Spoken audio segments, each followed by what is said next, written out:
Sumayin biyaya at kapayapang nagmumula sa kalangitan ang siyang inihandog sa lahat at bautisa sa pangalan ng Panginoong Jesucristo ngayon at magpakailan pa.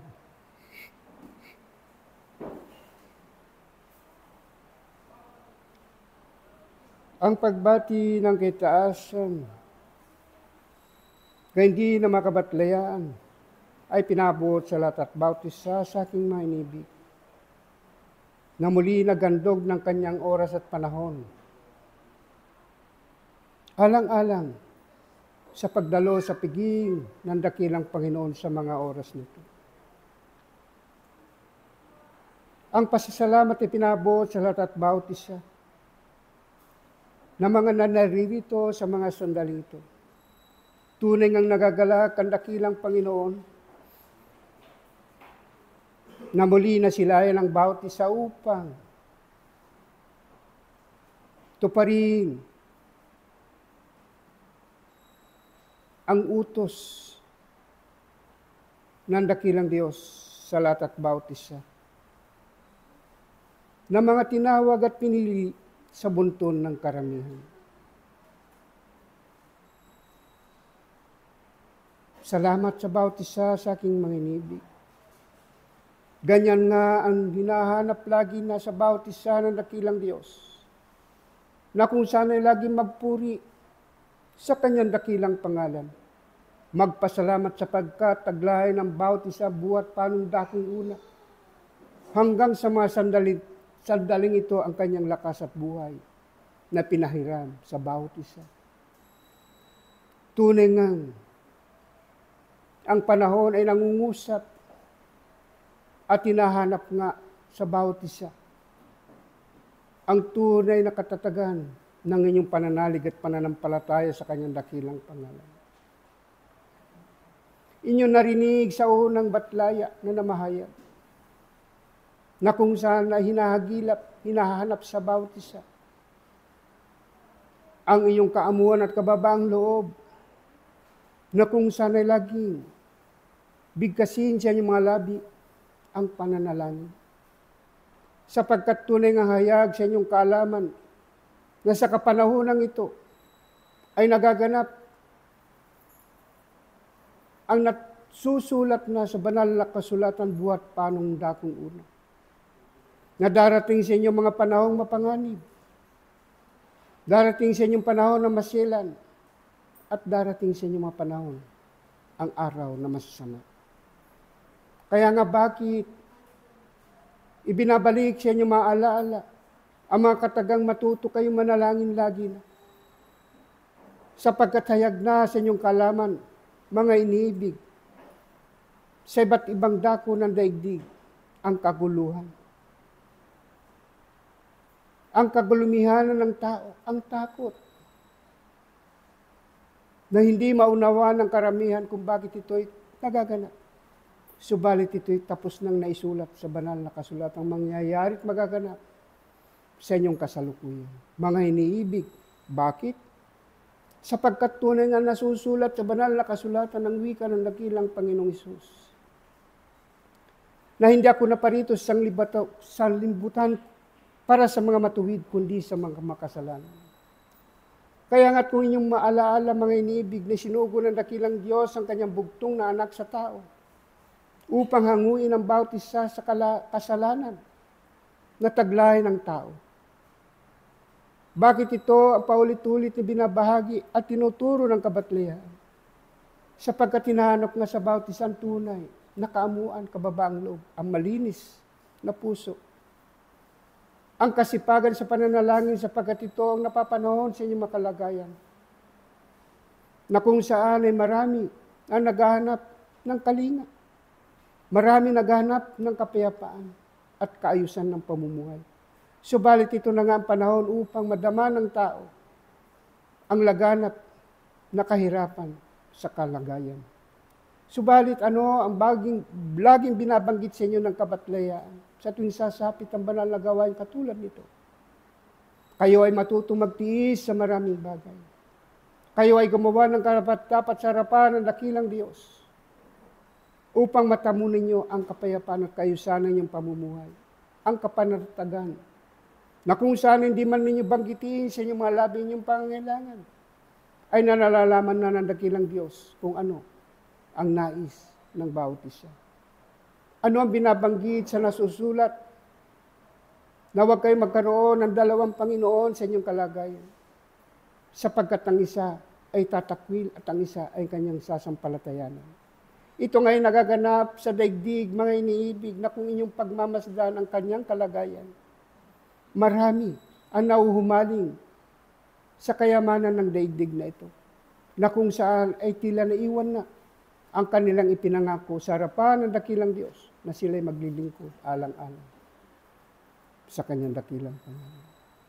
Bakit ito binabanggit sa inyong maharapan, mga inibig, upang kayo ay magsipaghandang mainam? Sapagkat sa ayaw at sa ibig ng bawat isa ay darating ang panahon na hindi ninyo inaasahan, na muli ay tatawagin ng bawat isa. Muli tatawagin ang aking mga inibig at dadalhin at ibabalik sa tunay ninyong bayan, inyong pinanggalingan. Huwag nawang mangyari ng pagkasugo ng bawat isa sa mundong ito ay hindi kayo makapag-impok ng tunay na kayamanang makalangit na tataglayin ng bawat kaluluwa pagdating ng takdang kapanahunan. Mga iniibig na mag-aaral, mayaman na kayo sa maraming karunungang makalangit. Subalit patuloy na hinahanap ng dakilang Diyos kung paano ninyo ito bibigyang buhay, kung paano ninyo isa sa katuparan ng mga bagay nito. Huwag kayong makihalintulad sa galaw at takbo ng sanglibutang ito, na kung saan ay nagmamadali upang makamit ang maraming karangyaan, kayamanan ng sanglibutang ito. Subalit ang mga lahat ng bagay na yan ay bawat pansamantala lamang. Kaya nga't sapat nawa sa bawat isa na ito inyong makita at mamalas. Subalit huwag ninyong hahangarin na ito inyong makamit at mahawakan ninyong mapalad.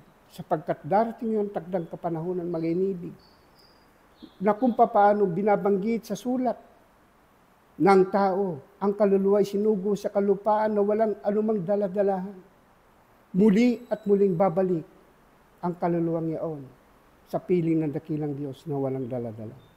Subalit huwag ninyong hayaan wala kayong madala sa muli ninyong pagbabalik sa inyong tunay na bayan, kundi bagkus samantalahin ang bawat isa na sa kapanahunang ito'y mag-impok kayo ng tunay na kayamanang makalangit habang nasa inyo pa ang kalayaan, habang nasa inyo pa ang lakas at buhay na pinahiram ng dakilang Panginoon.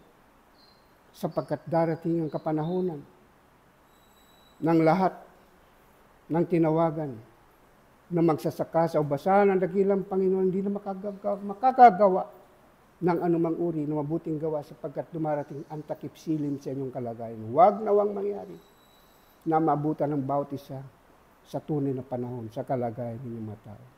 Samantalahin ang bawat isa ang kasiglahan ninyong mga inibig na inihahabilin sa bawat isa. Dumalo lagi ng bawat isa sa piging ng dakilang Panginoon, sapagkat dito'y pagkakaloob sa bawat isang tunay na lakas, tulad ng kanyang ipinangako sa kanyang panawagan. Halika kayong nabibigitan at napapagal na lubha, at aking pagagaanin ang inyong madaladalahan, at aking papagpapahingahin ang inyong mga kaluluwa. Sapagkat tunay nga ang kapanahon ng ito'y sadyang napapagod ng karamihan. Subalit ang habili ng dakilang Diyos sa bawat isa, ayon sa kanyang pangangailangan, hanapin muna ninyong lahat. Hanapin ng bawat isang kanyang kaharian at ang lahat ng kanyang katuwiran at ang lahat ng bagay ay magiging karagdagan. Masiyahan na kayo, mga inibig, sa inyong mga tinatangkilik, at lagi kayo magpasalamat sa inyong mga labi sa kaibuturan ninyong mga puso, sapagkat kahit papaano dumating sa inyo ang tunay na biyaya ng dakilang Diyos. Ang karagdagan sa pag-aaral, bago ako magpaalam, mga inibig, buksan ng banal na kasulatan, aking daragdag ang karagdagan sa inyong pag-aaral. Buksan ay sa sulat ng Galacia. Galacia 6:5 hanggang 10. Pakibasa, mahal na nangungulit. Sulat ni Pablo sa mga Galacia 6, 5 hanggang 10. Sabi dito, sapagkat ang bawat tao ay magpapasad ng kanyang sariling pasad. Datapwat ang tinuturuan sa aral ng Diyos ay makidamay doon sa nagtuturo sa lahat ng mga bagay na mabuti. 7. Huwag kayong padaya. Ang Diyos ay hindi napabibiro, sapagkat ang lahat na inihasik ng tao ay siya namang anihin niya. Sapagkat ang naghahasik ng sa kanyang sariling laman ay sa laman mag-aani ng kasiraan. Datapwat ang naghahasik ng sa Espiritu ay sa Espiritu mag-aani ng buhay na walang hanggan. 9. At huwag tayong mga pagod sa paggawa ng mabuti, sapagkat sa kapanahunan ay magsisipag-ani tayo kung hindi tayo manghihimago. Panghuli, kaya nga, samantalang tayo may pagkakataon, ay magsigawa tayo ng mabuti sa lahat, at lalong-lalo na sa mga kasambahay sa pananampalataya. Maraming salamat, iniibig. At ito naway maging alaala ng bawat isa lagi na sa inyong pamumuhay sa araw-araw, mga inibig na inaaralan. Sapagkat ang panahon ay hindi nagbibiro, maging karapat dapat nawa ang bawat ninyong pagtupad ninyong matungkulin. Laging masaya ang bawat isa.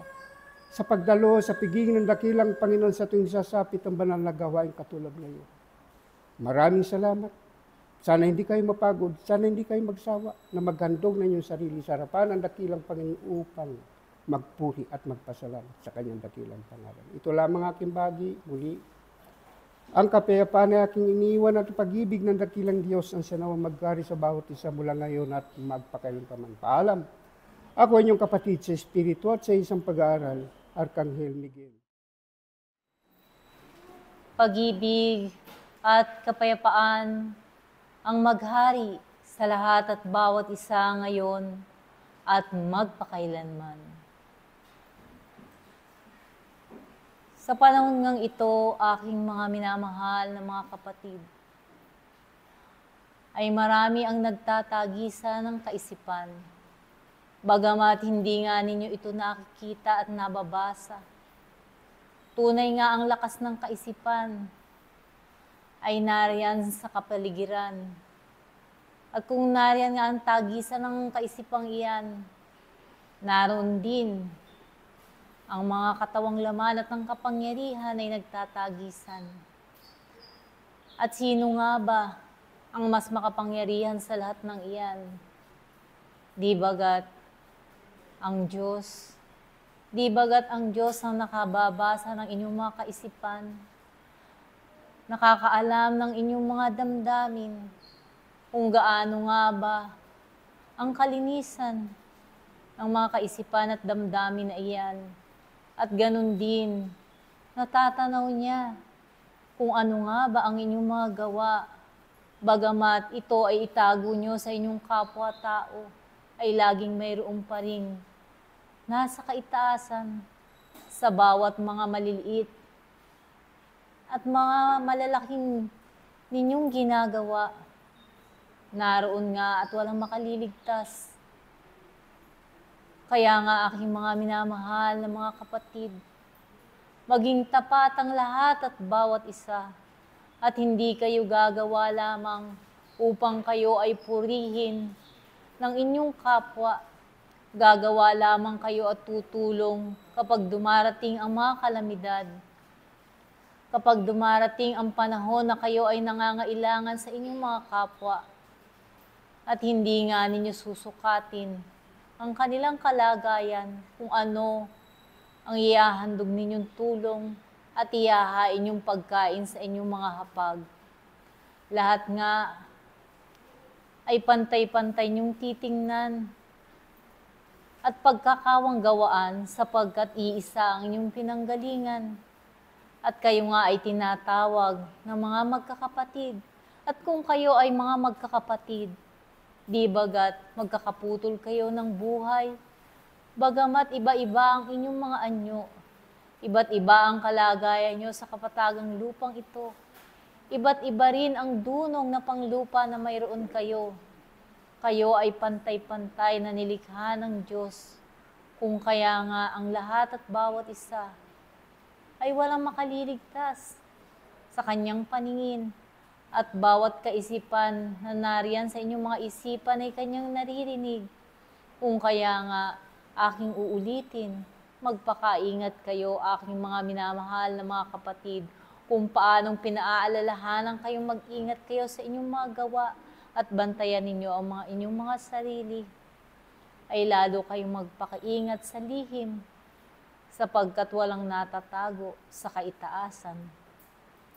At kung ano man ang darating sa kinabukasan, ay huwag ninyong katakutan, sapagkat ang kinabukasan ay maraming pag-aaral na darating sa lahat at bawat isa, at doon matututo ang tao sa mga karanasan, kung saan doon niya malalaman kung ano nga ba ang mabuti sa masama, kung ano ang kanyang pagkakamali na hindi na kinakailangang pang-ulitin, at ito ay kanyang pagsisihan na may tunay na paggawa, sapagkat marami nga ang nagsisisi na namumutawi lang sa kanyang labi, ngunit naroon sa kanyang paggawa at sa kanyang puso ay nananatili pa rin ang tagong mga pagkakasala, mga kaisipang hindi karapat-dapat sa kanyang kapwa na ibinabato,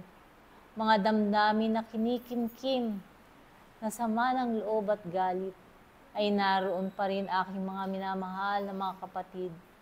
Hubarin nga ninyo ang lumang mga kasuotan, sapagkat ang kaitaasan ay laging maghahandog ng bagong kasuotan sa lahat at bawat isa upang magkaroon ng kalinisan. At sa pagharap sa iisang Diyos, naroon ang kalinisan ng lahat at bawat isa, at hindi nga kayo mahihiya sa inyong mga sarili na kayo ay may dungis sa pagharap. Aking mga minamahal na mga kapatid, ang tao sa kapatagang lupa ay nahihiya sa kanyang kapwa, nahihiya sa kanyang kasuotan, nahihiya sa kanyang itsura. Ngunit hindi siya nahihiya sa iisang Diyos kung siya ay nakagagawa ng hindi karapat-dapat. Nasaan ang inyong natutunan kung ganon ang mangyayari at magaganap sa lahat at bawat isa? Kung kaya nga sa panahong ito, ang tao ay kinakailangang magbago, at sa kanyang pagbabago ay tungo sa kabutihan at hindi doon sa mga bagay na maiinit ang mga simboyo, sa mga bagay na naroon sa maliit na nagagawa ng kanyang kapwa, ay nagkakaroon ng kainitan ng damdamin at kainitan ng ulo. Mga minamahal na mga kapatid, sa panahong ito ay magkaroon kayo ng kababaang loob, ng kapayapaan, upang sa gayon, sa bawat nagmamatsyag at sa bawat tumitingin sa inyong kalagayan, ay makita nila ang mabuting halimbawa, at katulad nga ng sakit, ay mahawahan niyo sila ng kababaang loob, ng kapayapaan na mayroong tinataglay ang lahat at bawat isa. Sapagkat marami nga ang naghahanap sa panahong ito ng kapayapaan, at sa kanilang paghahanap, naroon, marami silang tinutuklas at dinadala sila ng kanilang mga pangyapak sa iba't ibang paaralan, sapagkat naroon at tinutuklas nila kung saan sila makatatagpo ng kapayapaan. Di ba't ang kapayapaan ay naroon sa pananampalataya sa Diyos, na kung saan kayo igigiya ng inyong mga pangyapak, ay lagi kayong hihilahin ng isang tali ng kaitaasan upang ang tuwid na landasin ay inyong ang matahak, bagamat ang landasing iyan ay puno ng tinik at maraming bato at dawag. Kayo ay magpapakatatag, lilinisin ninyo ang bawat dawag sa inyong daraanan, at ang bawat tinik na inyong mayayapakan ay inyong tatanggalin, at ang bawat kirot ay inyong titiisin, sapagkat ang isang tunay na mag-aaral ay marunong magtiis, marunong gumawa, at higit sa lahat, marunong magkawang gawa, sapagkat ito ang tunay na pag-aaral na ipinagkaloob sa lahat at bawat isa, na ang lahat nga ng aral at kautusan ay nauwi sa iisa. Ito ay ang pag-ibig. Kung kaya nga aking mga minamahal na mga kapatid, kung ang nananahan pa riyan sa inyong mga puso ay ang pagtatampo at ang pagkagalit, buksan ninyo ang inyong mga puso, sapagkat mas nananahan diyan ang isang pag-ibig na lagi na'y itinuturo at ibinababa ng kaitaasan upang sa gayon ang lahat at bawat isa ay hindi nga maligaw. Aking mga minamahal na mga kapatid, mahaba man ang lakbayin ng lahat at bawat isa. Ano ang bigat ang dinadala ninyo sa inyong mga balikat, ay nariyan ang kaitaasan upang alalayan kayo at ipakita sa inyo kung paano nga bang ang bigat na iyan ay inyong madadala, sapagkat hindi nga ibibigay ang hindi karapat-dapat, hindi nga ibibigay sa mahina ang magpapahina pa sa kanya, kung hindi ibibigay sa kanya ang kalakasan, ang kaliwanagan, at ang kapayapaan na lagi na'y inaasam at hinahanap ng lahat at bawat isa. Hanggang dito ako. At muli, ang pag-ibig,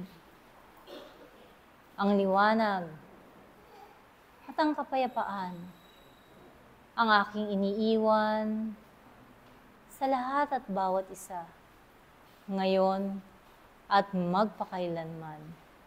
Paalam, ang iyong kapatid sa isang pag-aaral, Apostol Santiago.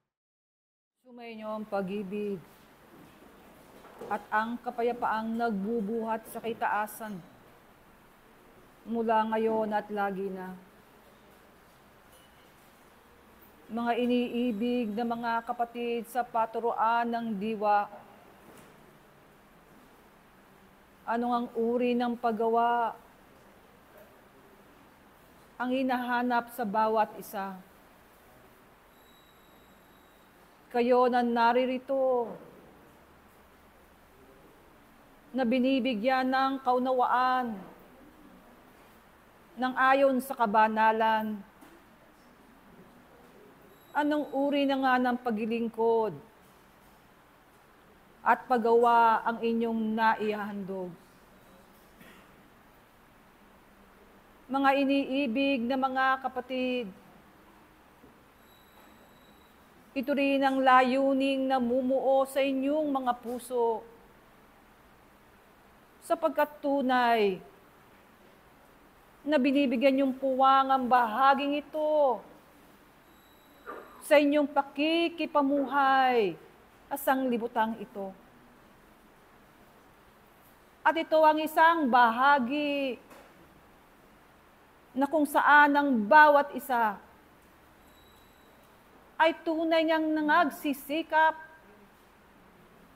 subalit ang katanungan, ang pagsisikap na bayan ay nagiging sapat upang kalooban ng dakilang Panginoon ay tunay na matupad.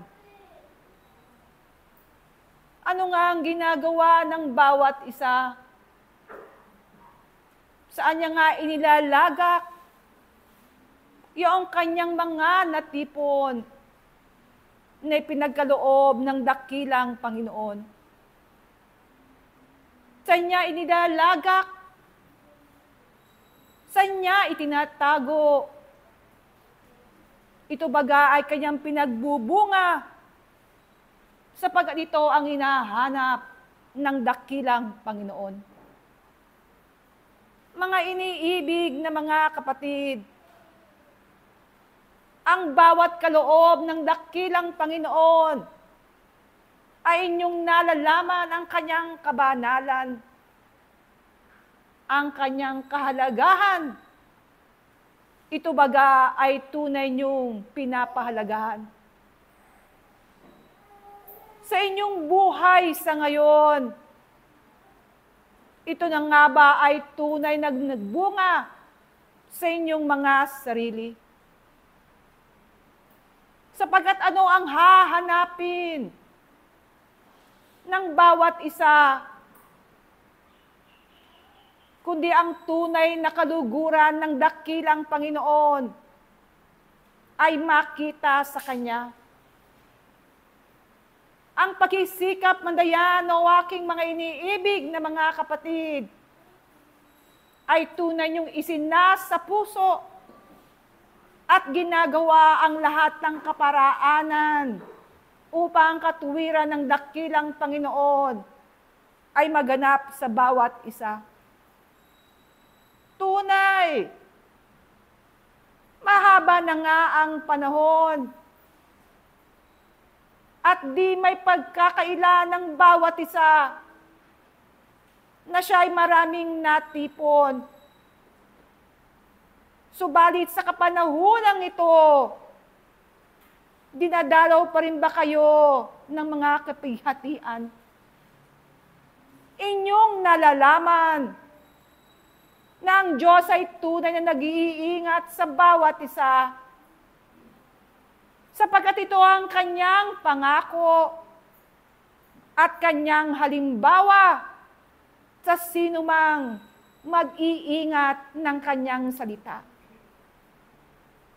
Sa sinumang tunay na susunod at gagawa ng Kanyang kalooban, alalaong bagay ang katapatan na Kanyang laging ibibigay ayon sa pagsunod ng mga halimbawa na ibinigay ng dakilang Panginoon.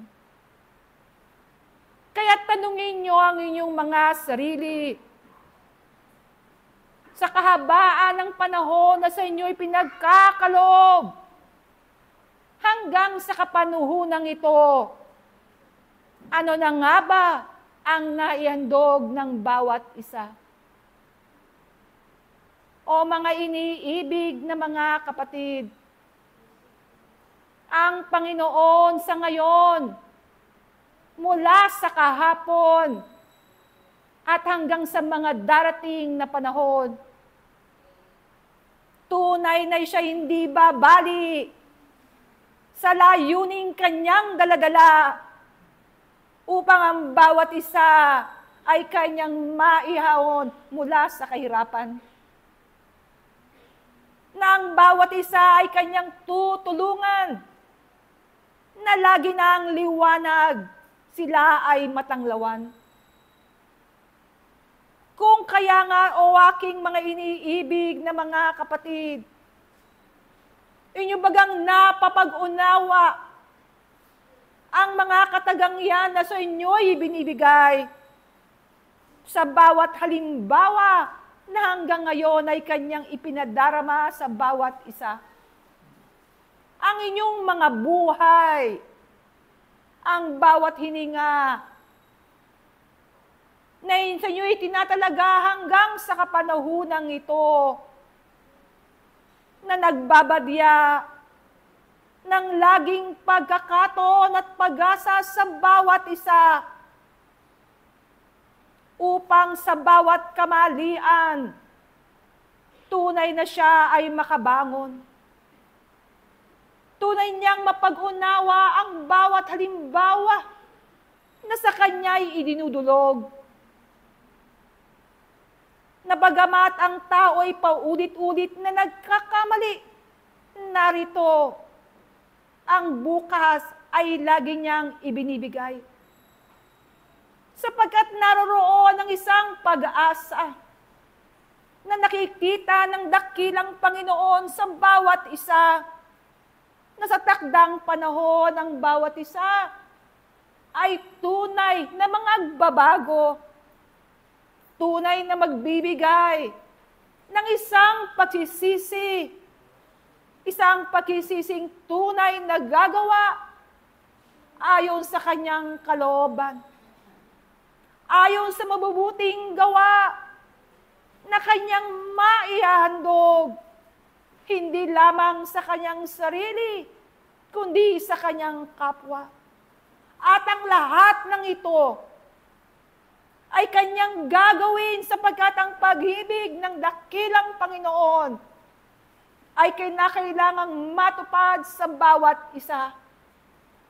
Hindi nga gagawa ang bawat isa nang dahil sa pagkatakot o nang dahil sa tungkuling kanyang daladala, kundi kanyang napapag-unawa ang mga ito ay ang dahil sa pag-ibig sa dakilang Ama.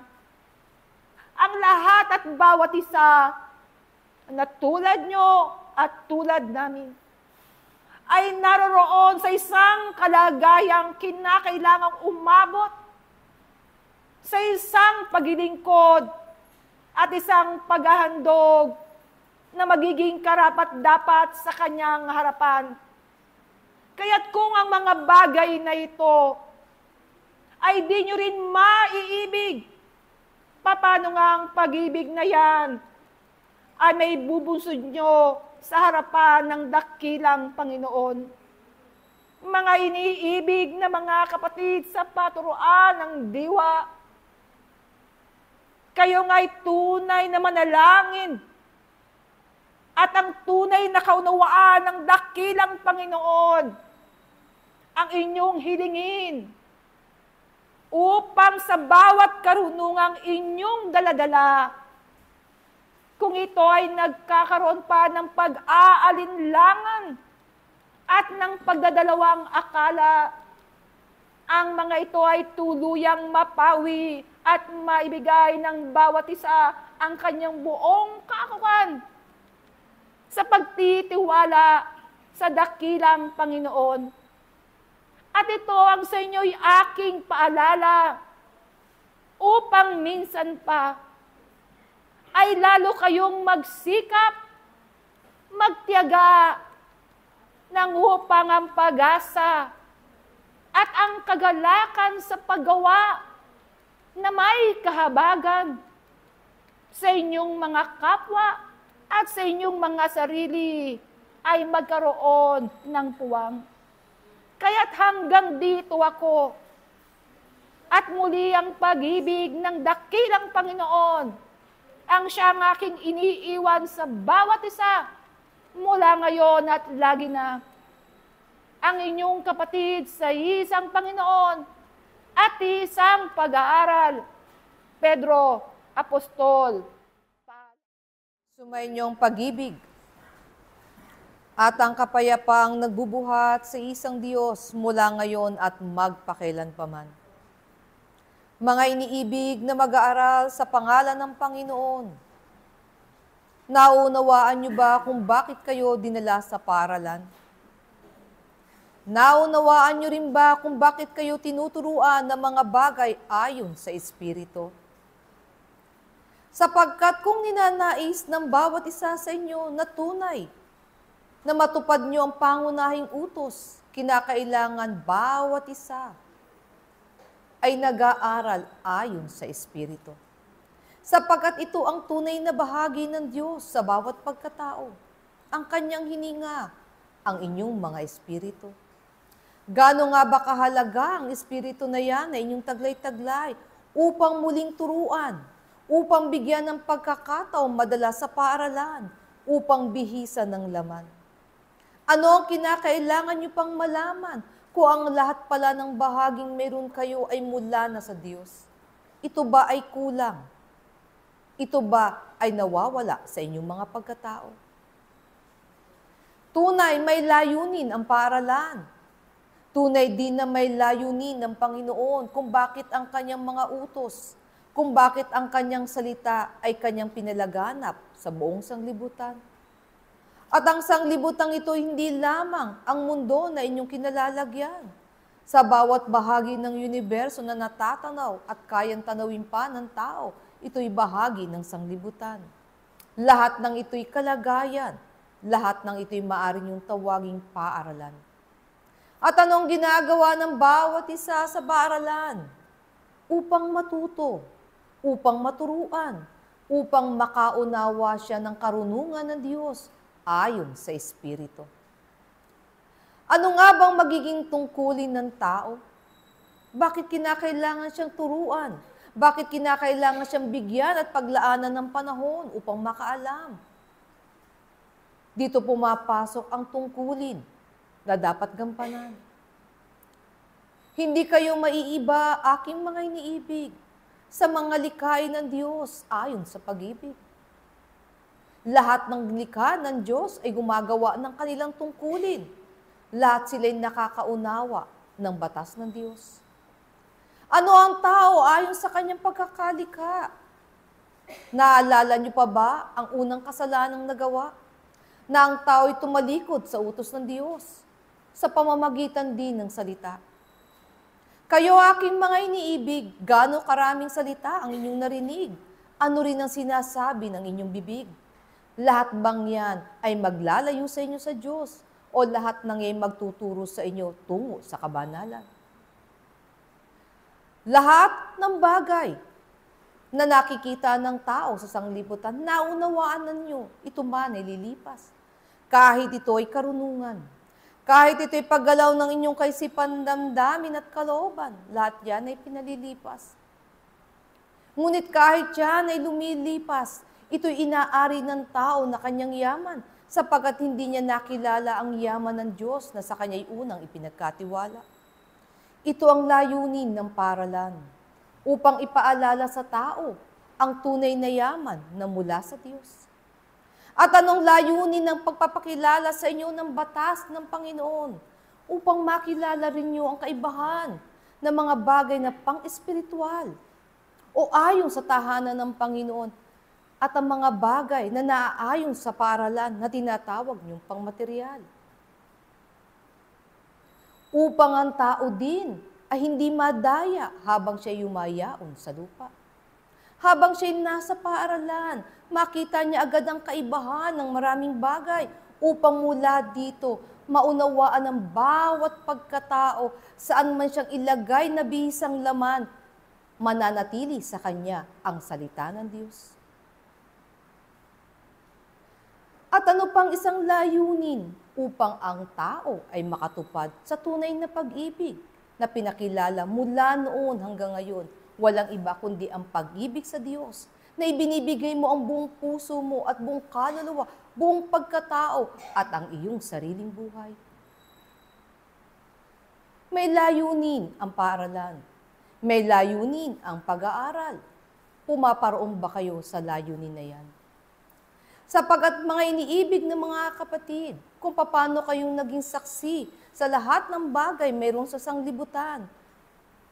Makakatupad nga ba kayo ng inyong mga tungkulin kung hindi kayo magiging saksi ng kaitaasan?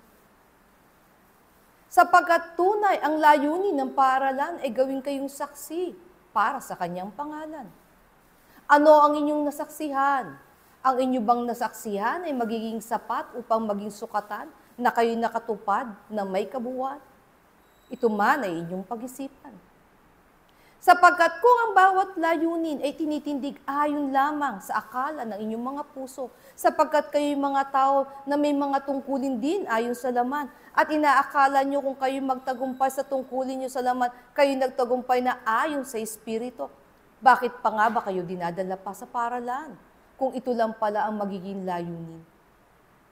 Higit pa sa inyong iniisip, higit pa sa inyong ninanasa, aking mga iniibig, ang layunin ng Diyos. Kaya nga bawat isa'y tinuturuang damahin muli ang kalooban ng Panginoon. na kung paano sa inyo ipinakilala nung una na kayo nilagay na sa isang kalagayan tinatawag niyong paraiso. Na ang karapatang ngayon natanggal sa bawat isa, sa simpleng pagsuway, sa simpleng utos. Nakita niyo ba kung gaano kalaking pagsuway ang nagaganap? Nakita rin niyo ba kung gaano kalaking bahagi ng kasalanan ang nagagawa ng bawat tao dahil lamang sa pagsuway? At ano ang lahat ng ito, aking mga iniibig? Ano ang itinitindig ng tao sa mga bahaging yan? Kaya nga ang salitang pakikipagtiis sa pangalan ng Panginoon ay ipinakilala. Sapagkat hindi naunawaan ng tao ang layunin na pakikipagtiis para sa Diyos, pero nauunawaan niya ang layunin ng pakikipagtiis sa sanglibutan. Dito siya nagbibigay ng pagsisikap mula sa kanyang sarili. Kaya nga nabuo ang kasabihang mahalaga ang panahon at ito'y hinintulad sa isang ginto. Naging bukang bibig ito ng maraming tao, lalo na noong unang panahon, sapagkat ang pagpapahalaga ng tao sa yaman sa sanglibutan ay ganun na lamang. Ngunit sino nagpapahalaga sa bawat panahon? Kaya nga siya inilintulad sa isang ginto. Pero ano nga ba ang kabuluhan nito, aking mga iniibig? Kahit kayo, naunawaan nyo nga bang kahalagahan ng bawat panahon na mayroon kayo? Inantulad ang isang araw ng Diyos sa 1,000 taon sa isang tao o sa kabuhayan ng isang tao. Pero sino umabot sa inyo ng 1,000 taon upang makabuo kayo ng isang araw sa harapan ng Diyos? Nakita nyo ba ang kahalagahan yan? Nakita nyo ba ang kaibahan ng bawat panukat na sa inyo ay tinindig? Maipakita lamang sa inyo ang kahalagahan ng bawat sandali na mayroon kayo sa buhay na ito. Ano pat hindi nagkulang ang kaitaasan sapagkat bawat panahon ay pagkakataon. Bawat pagkakataon ay binigyan ng Diyos ng panahon upang sino mang pumaparito sa paaralan ng Panginoon, hindi siya magkulang. Hindi siya magkaroon ng kadahilanan upang ang katotohanan ay kanyang matuklasan. Dangan nga lamang aking mga iniibig, bagamat kayong lahat ay meron ng tinatawag na pananampalataya sa isang Diyos. Nangangatwiran ang inyong puso at dito na pumapasok ang iba't ibang uri ng kaparaanan upang ipakilala ang inyong pananampalataya. Kaya nga, sino nga ba nakakapagbigay ng higit na mainam na pananampalataya sa harapan ng Diyos? Yun lamang nakakaunawa sa Diyos ayon sa Espiritu. Sapagkat ito naman ang kanyang ninanasa, nasambahin ng taong dakilang Panginoon ayon sa Espiritu. Sapagkat kung masasamba ninyo ang Diyos ayon sa Espiritu, binubuhay ninyo sa inyong pagkatao ang tunay na wangis ng Diyos. Masdan ninyo ang inyong sarili. Naaalala nyo ba ang wangis ng Diyos sa inyong mga pagkatao? O lagi niyong pinagmamasdan ang bihisang laman na yan sa harapan ng salamin at inaayusan niyong mainam, sapagkat lagi na ninanasan ninyo kayo'y magandang tingnan sa harapan ng inyong kapwa. Pero sino ang sumino sa kanyang espiritu upang kung siya'y pagmamasdan ng kanyang Panginoon, siya'y nagliliwanag tulad ng isang tala? Sapagkat ganito ang kagandahan ng isang espiritu, ang kanyang kaliwanagan. Kaya nga hinantulad yan sa isang ilawan, ayon sa talinhaga ng Panginoon. Na kung ang bawat isa'y ilawan, saan mo nga ba ilalagay ang ilawan na yan? Sa ilalim nga ba ng mesa? O sa ibabaw nito? Itatago mo nga ba siya o ihahayag mo? Ganon din ang bawat pagkatao na mayroon kayo. Bawat isa'y may espiritu, bawat espiritu'y katumbas ng isang liwanag. Saan nyo inilalagay ang liwanag ng inyong mga espiritu? Itinatago nyo ba, aking mga iniibig, sa katawang laman na yan? O hinahayaan nyo siyang sumibol at magpakita ng kanyang liwanag sa pamamagitan din ng inyong mga paggawa ayon sa Diyos, ayon sa kanyang mga utos at ayon sa kanyang pag-ibig? Kaya nga saan man iaral ang salita ng Diyos o tinatawag niyong ebanghelyo, hindi maiiwan o hindi aalisin ang pagbabalik tanaw sa bawat karanasan at kasaysayang itinindig ng panahon upang maunawaan ng bawat mag-aaral sa salita ng Diyos. Ang bawat isa'y nilikha ng Diyos ayon sa kanyang wangis, ayon sa bahagi ng kanyang hininga, at ang hininga na yan ay ang inyong buhay na walang iba na buhat sa isang espiritu. Kilalanin ninyo ang inyong mga sarili. Unawain ninyo ang inyong mga paggawa. Alin dito ang ayon sa espiritu.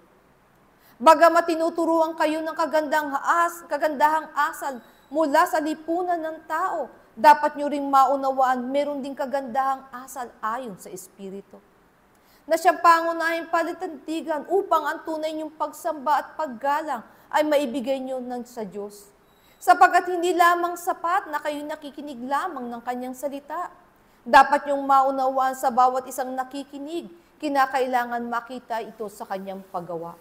At hindi lamang simpleng paggawa, aking mga iniibig, sapagkat nararapat na bawat paggawa ay bumubuo ng kasanayan upang ang iyong buong pagkatao ay gumagawa ng layunin ng Diyos sa anumang uri ng bihisan. Kaya nga, lagi na ibinabalik ang tao sa iisang tanawin. At ano ang tanawin na yan? Ang isang ako. Ang isang pagkatao. Bakit nga ba kayo nakatikim o nakakadama ng pagkakaiba-iba sa inyong mga sarili? Dahil binihisan kayo ng laman at ang pagkakaiba ng bihisan ay nagbibigay sa inyo ng kaparaanan upang ang inyong sarili ay makabahagi sa iba at upang ang inyong sarili ay mahiwalay din nyo sa iba. Pero paano ang sa Panginoon? Kayo rin ba'y humihiwalay sa Kanya? O kayo ba'y lumalapit sa Kanya? Kung ang lahat ng bagay ay lumilipas, tangi ang Diyos lamang ang nananatili, sinong hahanapin mong kasama? Yung bang lumilipas o yung nakakapanatili? Pero hindi nyo nga maibibigay ang sarili nyo sa mga bahaging nananatili kung hindi nyo bubuksan ang kamalayan ng sarili nyong espiritu. Sapagkat ang espiritu sa kapwa niya espiritu ay nagkakaroon ng malalim na kaugnayan. Ito ang bahaging hindi napapatid. Ito ang layunin na ipinakikilala sa bawat isa. Sa bawat tao na isinisilang sa paralan upang mula dito maunawaan nilang pakikipag-isa sa pangalan ng Panginoon. Bagamat ang bawat isa ay nakikilala nila ayon sa laman, makilala din niya ang kanyang kapwa ayon sa espiritu na ang kanilang kaugnayan ay higit pa sa dugo na kinikilala ng tao, kundi ayon sa pagkakalikha, ayon sa layunin ng isang Panginoon na walang ibang tinutungo kundi ang tunay na pag-ibig. Damahin ninyo aking mga iniibig kung gaano kalaking pag-ibig ang ibinigay ng Diyos. Damahin din niyo sa inyong sarili kung gaano kalaking pag-ibig ang unang ibinigay ng Panginoon sa bawat puso upang ang kininyang yaman. Damahin ninyo aking mga iniibig kung gaano kaliwanag ang taglay-taglay na ilaw ng inyong mga espiritu upang sino man sa inyo sa panahon ng kanyang paglalakbay ay makita niya ang katotohanan at hindi siya madapa sa kagitna ng kadiliman. Sapagkat tunay ang sanglibutan ay madilim sa paningin ng bawat espiritu. Ngunit ang kadiliman ay nagiging kaiga-igaya sa kanila, sapagkat narito ay tatago nila ang kanilang mga sarili sa harapan ng Diyos. Tulad ng ginawa ni Eva at ni Adan, na sa panahon na sila'y sumuway sa utos ng Panginoon, sila'y nagtago. Inaakala nilang sa kanilang pagtatago, hindi sila masisino ng batas ng Diyos. Ganon din ang ginagawa ng marami.